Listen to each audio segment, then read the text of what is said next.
देख रहे हैं जेएम मीडिया न्यूज, हमेशा आपके साथ।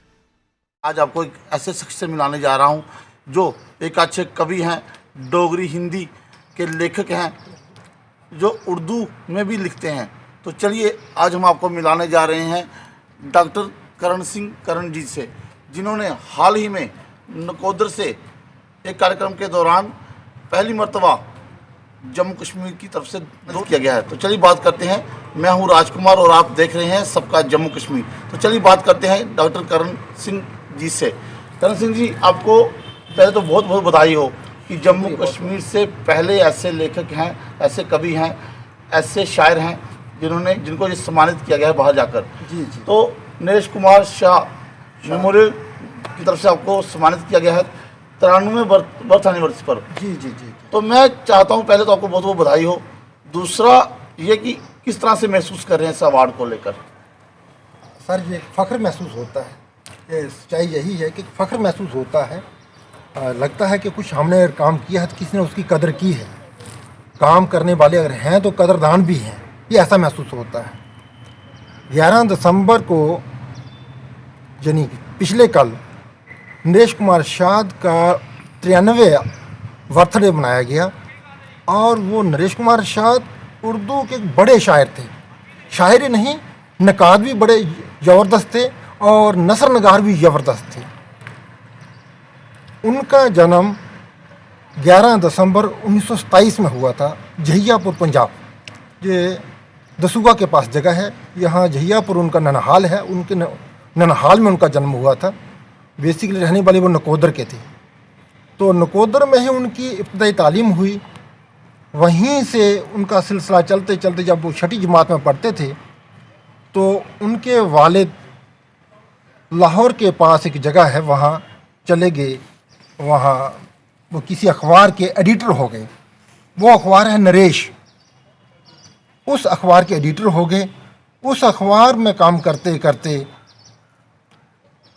काफ़ी उनको वक्त गुजर गया। नरेश कुमार शाह उस वक्त वहीं 6ठी के बाद वहीं पढ़ रहे थे, अपने वालिद के पास ही रहते थे। 10वीं का इम्तिहान जब दिया तो उसके बाद वो घर के कुछ हालात भी नामुवाफिक थे, गुर्बत ज़दा हालत थी। वहाँ से उन्होंने 10वीं का इम्तिहान देने के बाद अभी रिजल्ट नहीं निकला था तो घर से चले गए, फरार हो गए उस गुर्बत ज़दा हालात से तंग आकर।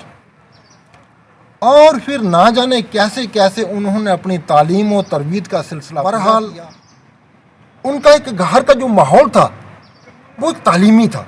उनके वालिद एक अखबार के एडिटर थे। उनके दादा भी गवर्नमेंट सर्विस में थे, पटवारी थे। उनके परदादा भी गवर्नमेंट मुलाजम थे, वो कानून गो थे। तो इस तरह यूँ के मुक़स्सम मैं यूँ कहूँगा कि नरेश कुमार शाह के घर का पूरा माहौल ही एक पढ़ा लिखा माहौल था, तालीमी माहौल था। उस पूरी फ़ज़ा ही तालीमी फ़ज़ा थी। तो उस माहौल में जो जन्म लेने वाला बच्चा होगा वो ज़ाहिर है वो भी ज़हीन होगा। तो नरेश कुमार शाह उन्हीं में से ज़हीन लोगों में से एक हैं, जिन्होंने उस परवरिश से जो कुछ भी पाया, उस हालात से जो कुछ भी पाया, बहरहाल उनकी मेहनत व मशक्क़त भी कई गुना ज़्यादा थी। उन्होंने उस मेहनत व मशक्क़त करके उर्दू के एक बड़े शायर बने। देखा जाता है कि एक बात जो कही जाती है लगातार, जहाँ ना पहुँचे रवि वहाँ पहुँचे कवि। बिल्कुल सही बात है जी।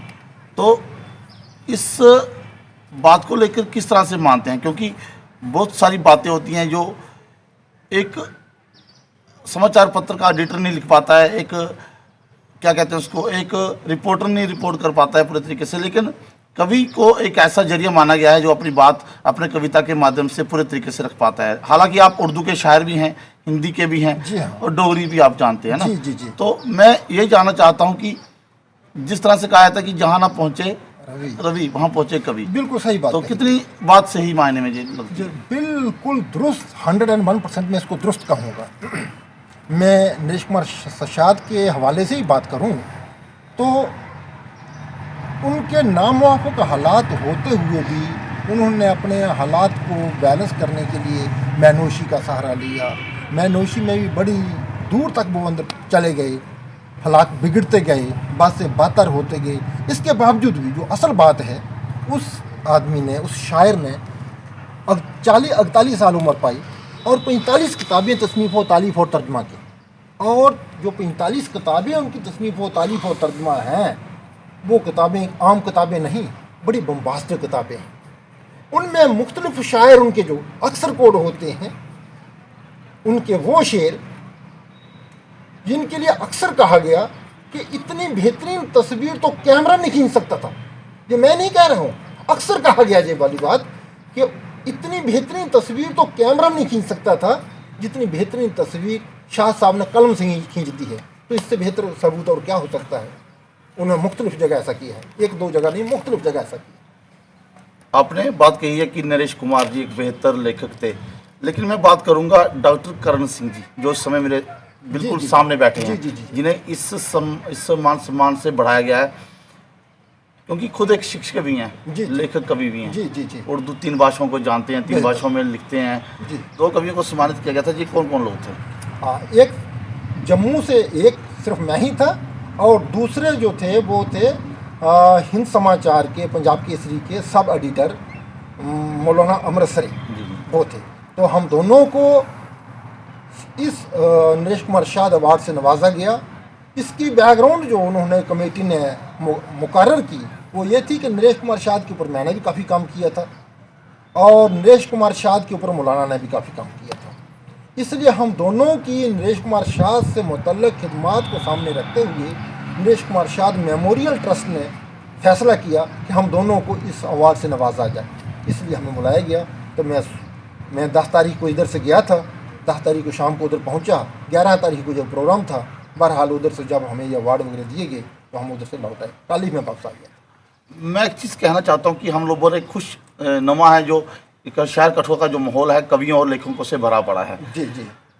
आपको सम्मानित किया गया है, लेकिन अभी बहुत सारे से युवा हैं जो इस फील्ड में आना चाहते हैं, जो आपको अपना मार्गदर्शन मानना चाहते हैं, तो उनको क्या संदेश देना चाहेंगे, ताकि जिस तरह से आप हर बात को अपनी माला के कवि के तौर पर उससे पिरो रहे हैं और लोगों तक पहुंचा रहे हैं, तो उन बच्चों को क्या मैसेज देना चाहेंगे जो युवा आपकी ओर आकर्षित है, आपकी किताबों को पढ़ते हैं और वो सोचते हैं कि हम भी इस माहौल में जाएं और इस तरह का एक माहौल बने और हम लोग लिखें कुछ शायर के लिए? देखिए, मुख्तसर ने इसके लिए मैं यही कहूँगा कि मेहनत कभी अकारत नहीं जाती। किसी मैदान में मेहनत कोई कर ले, मेहनत की कीमत पड़ती है। मेहनत को पहचानने वाले लोग हैं। वक्त लगता है, कभी कभी वक्त ज़्यादा भी लगता है, और कभी वो मुकद्दर की बात भी साथ में आ जाती है। इसको बहुत जल्द वो उसका मुकद्दर जाग उठता है, उसको बहुत जल्द उसकी पहचान हो जाती है। किसी की पहचान होने में वक्त लगता है, और मेहनत बेकार नहीं जाती है। हमने जब नरेश कुमार शाद के ऊपर किताब निकाली तो हमें ये कोई अंदेशा भी नहीं था, कोई ख्याल भी नहीं था कि कोई वक्त ऐसा भी आएगा कि हमें पंजाब का वो नरेश कुमार शाद मेमोरियल ट्रस्ट हमारी भी पहचान करेगा। वो तो हमने अपने शौक़ की खातर, मखसूस तौर पर मैं एक बात कहूँगा कि नरेश कुमार शाद का एक शेर जब मेरी निगाह से गुजरा, ये कम ज़रफ़ तला तुम किसे डराता है, ये कम ज़रफ़ तला तुम किसे डराता है, वो लोग डूब गए जिनको डूब जाना था। ये नरेश कुमार शाद का बड़ा बेहतरीन शेर है। जब मैंने इस शेर को पहली दफ़ा पढ़ा तो मेरे दिमाग में चीज़ आई कि इस शख्स को मैं और पढ़ूं।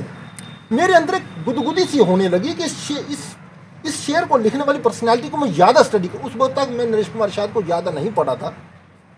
फिर मैंने अपनी तगो-दो, अपनी कोशिश, स्ट्रगल करके मुख्तलिफ लाइब्रेरियों तक पहुँचा, नरेश कुमार शाद से मुतल्लिक़ किताबें ढूंढी, नरेश कुमार शाद से ऊपर लिखने वाले लोग हैं उनको कलेक्ट किया। तो मुख्तलिफ लाइब्रेरियों की छानबीन करने के बाद नरेश कुमार शाद की मुख्तलिफ किताबें मुझे मिली। मैंने सारी की सारी स्टडी कर रखी, और स्टडी करने के बाद एक आर्टिकल निकाला जो जम्मू के किसी एक अखबार में छपा था, और वो जम्मू रेडियो पर भी वो हुआ था, नशर हुआ था। उसके बाद जब वो मजमून मेरा छप गया, बहुत लोगों ने वो पसंद भी किया, तो मेरे दिमाग में ये आया कि नहीं, अभी स्टडी मेरी कंप्लीट नहीं है, तो और स्टडी की जाए। तो फिर उसी सिलसिले में मैं एक दिन जम्मू के एक बड़े शायर, मतलब हिंदुस्तान के बड़े शायर हैं अर्श सहबाई साहब, मैं उनके पास गया कि नरेश कुमार शाद से मुतल्लिक़ मुझे मज़ीद मटेरियल मिले। तो उन्होंने उस वक्त मुझे नरेश कुमार शाद के छोटे भाई नरेश कुमार का फ़ोन दिया और उनके घर का अता पता बताया कि नकोदर जलंधर के पास है। बहरहाल हम उधर उस वक्त तक तो गए तो नहीं थे। जब मुझे फ़ोन मिल गया तो मैंने नरेश कुमार शाद के भाई से राब्ता जोड़ा। मैंने रिक्वेस्ट की कि इस टॉपिक के ऊपर मैंने एक आर्टिकल निकाला है, बहरहाल मैं कुछ और भी लिखना चाहता हूँ, इस सिलसिले में और भी ज़्यादा पढ़ना चाहता हूँ, अगर आपके पास कुछ मटेरियल हो तो मुझे मेरी मदद करें। उन्होंने कहा अगर आप हमारे पास आ सकते हो तो बड़ी अच्छी बात, मेरे पास जो भी होगा मैं आपकी मदद करूँगा। तो मैंने एक दिन वक्त निकाला। अदब का रसिया तो हम पहले ही हैं, अदब का शौक़ तो हमें कहीं भी पहुंचा दे, हम जहाँ जाने के लिए हमेशा तैयार रहते हैं। तो हमें यूं ही उधर से इशारा मिला कि आप आइए, हम मदद आपकी ज़रूर करेंगे। तो मैं फ़ौरन इधर से तैयारी की और वहाँ चला गया, नरेश कुमार शाद के घर चला गया, जो उनका पुश्तनी घर है। तो उनकी कुछ वो किताबें जो मेरे पास नहीं थीं वो मिली, जो मेरे पास थी वो भी, तो बहरहाल वो तो मैंने नहीं ली।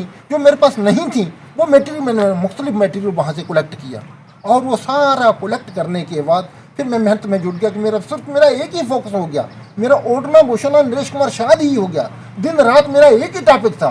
तो मैंने महीना 2 महीने की कड़ी मशक्क़त की, मेहनत तो पहले भी की हुई थी, पर जब और भी मटेरियल मिला तो मैंने खूब मेहनत उस पर की। तो मेरी एक नई किताब नरेश कुमार शाद की कहानी, कुछ उनकी कुछ मेरी ज़बानें, जब आलम वजूद में आई।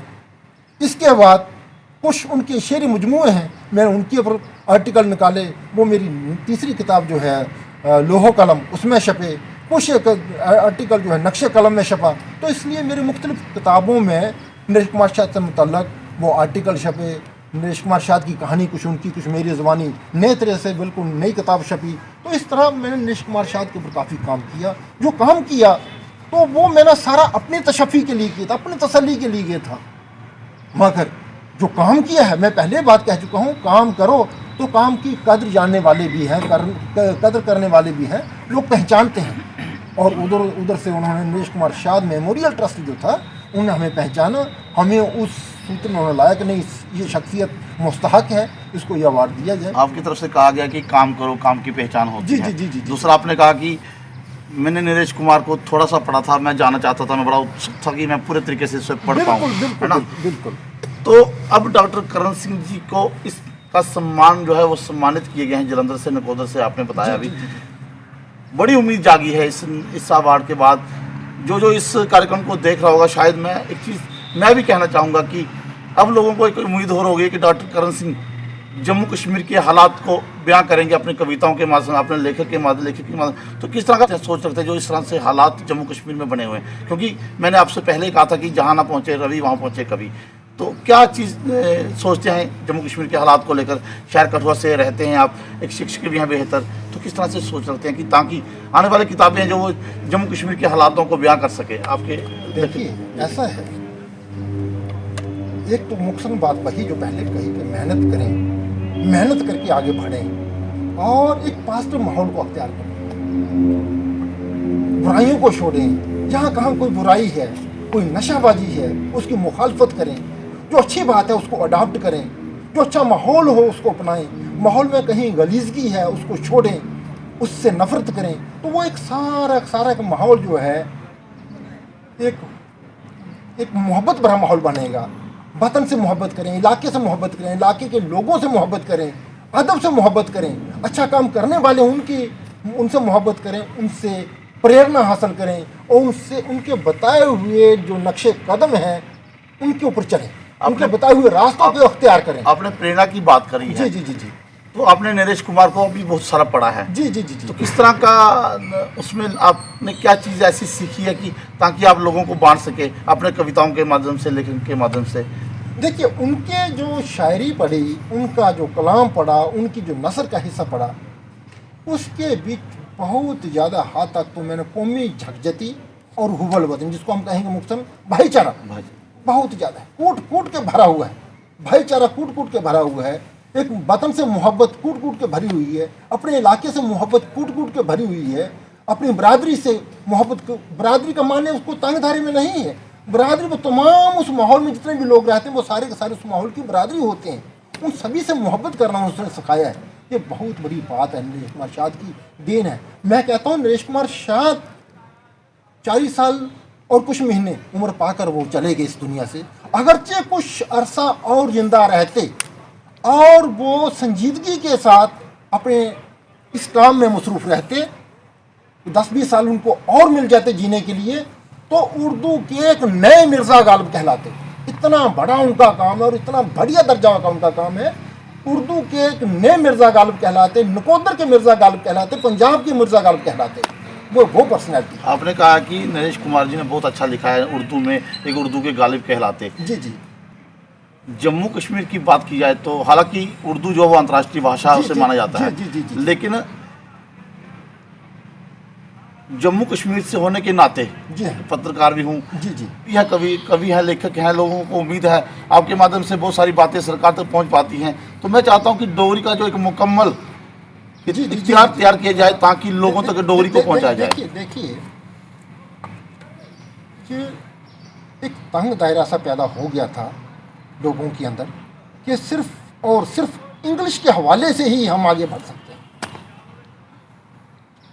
और उनके दिलो दिमाग में ये वाली बात नहीं आई या कम आई कि ज़बान कोई भी निचली सतह की नहीं होती, घटिया नहीं होती।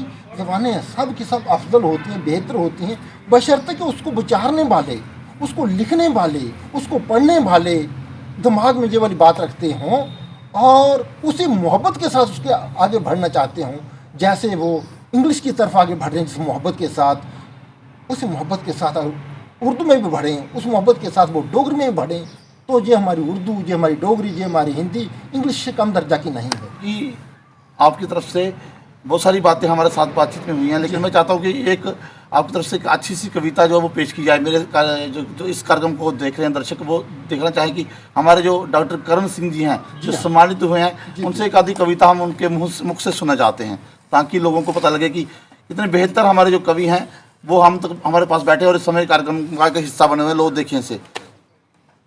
मेरे पास मुख्तलिफ नज़में हैं, गज़लें भी हैं। बहरहाल अब आपके टेस्ट की कौन सी? देश प्यार की, मैं एक देश प्यार की नज़म सुनाता हूँ, भारत देश। मेरे नज़म का अनवान है भारत देश। ये मेरा पहला शेरी मजमूआ शहर सुखन जो है इसमें शामिल है, भारत देश। इसके 4 बंद हैं। पहला बंद मुलाहजा फरमाएं। ये भारत देश हमारा है, ये भारत देश हमारा है, ये जान से हमको प्यारा है, हम इसकी खातर मर जाएंगे, नाम इसका ऊंचा कर जाएंगे। ये हर चीज़ से प्यारी है, ये धरती सबसे न्यारी है, सोना जिस कभी उगलती थी, सोने की तरह चमकती थी, ये सोने की एक चिड़िया थी, सबसे ऊंची थी, आला थी, अब कहाँ गए हीरे मोती, ये थक सी गई रोती रोती, कैसे बादल घिर आए हैं, इज्जत के अंधेरे गुर्बत के अंधेरे छाए हैं, खुद इसके ही निगाहबानों ने लूटा है सियासतदानों ने, गुर्बत है आम इंसानों में, है दौलत चंद घरानों में, कितने ही पैगंबर ऋषि हुए, इस दौर में उनके नाम मिटे, लेकिन ये दौर मिटाना है, सबको रास्ते पे लाना है, गुर्बत का नाम मिटा देंगे, भारत को स्वर्ग बना देंगे। अपना देश महान, जहाँ देश के सब मतवाले, हर मजहब के चाहने वाले, इन्हें किसी का खौफ नहीं है, ये हैं तूफानों के पाले, देश को इनका जिस्म कहें तो ये हैं देश की जिस्म में जान, अपना देश महान साथियों, अपना देश महान। हिंदू मुस्लिम और ईसाई गैर नहीं, सब भाई भाई, सबकी खातर मरते हैं जे, समझते हैं जे पीड़ पर आई, वक्त पड़े तो हंसते हंसते करें निशावर अपनी जान, अपना देश महान साथियों, अपना देश महान। और अगला बंद देखिए। राजगुरु सुखदेव भगत सिंह ये थे अपने देश के गाजी, देश की आज़ादी की खातर सबने लगा दी जान की बाजी, इनसे कायम देश की इज्जत, इनसे कायम देश की शान, अपना देश महान साथियों, अपना देश महान। और आखिरी बंद है। देश की दीवानों की सफ़ में मौलाना आज़ाद खड़े हैं, इनकी क्या तारीफ़ करें हम, ये दुनिया में सबसे बड़े हैं, गांधी और जवाहर नेहरू हुए देश पे सब कुर्बान, अपना देश महान साथियों, अपना देश महान। साथ डॉक्टर करण सिंह जी जो एक बेहतर लेखक हैं, जिन्होंने अपने कविता के माध्यम से देश प्रेम दर्शाया है। हालांकि क्या मैसेज देना चाहेंगे? जो भड़के हुए हैं, राह भड़की हुई है, मैं चाहता हूं कि इस कार्यक्रम से हम उन लोगों तक संदेश पहुंचाएं जो देश राष्ट्रहित की बात नहीं करते हैं, जो राष्ट्र विरोध की बात करते हैं, क्योंकि कवि ही, लेखक ही ऐसा के माध्यम है जो आज समाज को सुधार रहा है और समाज को बनाना चाहता है। क्योंकि अब फिलहाल ही सम्मानित हुए हमारे डॉक्टर करण सिंह जी, तो उनसे फिर एक संदेश लेना चाहेंगे। अंततः क्या संदेश देना चाहेंगे? मेरा देखिए, मैं सबसे यही कहूँगा, खुसूसन तौर पर जिनका आपने जिक्र किया, जो अपने राह से भटक गए हैं, देखिए उनके लिए यही कहूँगा कि राह रास्त पे आएँ, अपने घर वालों से मोहब्बत करें, अपने भाई बहनों से मोहब्बत करें, अपने पेरेंट्स की इज़्ज़त करें, अपने गुरुओं की, टीचर्स की इज़्ज़त करें, अपने गली मोहल्ले के रहने वाले लोगों से इज़्ज़त करें, अपने गली मोहल्ले से इज़्ज़त करें, अपने इलाके से इज़्ज़त करें, अपने इलाके से मोहब्बत करें, इलाके के लोगों से मोहब्बत करें, अच्छा लिटरेचर पढ़ें, अच्छे राह पे चलें। तो वो मैं कहता हूँ उनके लिए बेहतर होगा, देश के लिए बेहतर होगा, देश के लोगों के लिए बेहतर होगा। इसी में सभी की इज्जत है, सभी की वृद्धि इसी में होगी। अंततः हम एक बार फिर डॉक्टर करण जी को बहुत बहुत शुभकामनाएं देना चाहते हैं, ताकि आगे भी ऊंचाइयों को पाएं, इस तरह से मान सम्मान को उन्हें मिले और उनका मान सम्मान बढ़े, क्योंकि शहर कठुआ की शान शौकत हैं डॉक्टर करण सिंह जी, जो कि बेहतर लेखक और कवि रहे हैं, कवि हैं। और मैं आपको बता दूं कि फिलहाल ही उन्होंने नरेश कुमार शाद मेमोरियल ट्रस्ट की ओर से उन्हें सम्मानित किया गया था, जो जम्मू कश्मीर के हित के लिए बहुत एक बेहतर सम्मान था। और उन कवियों के लिए भी जो इस फील्ड में काम कर रहे हैं, जो युवा इस फील्ड में आना चाहते हैं, तो एक बार फिर पूर्ण धन्यवाद करना चाहता हूं डॉक्टर करण सिंह जी का। इसी कार्यक्रम को अगली बार फिर हम एक नए चेहरे के साथ आपके साथ हाजिर होंगे, तब तक हमें इजाज़त दीजिए। शब्बा खैर।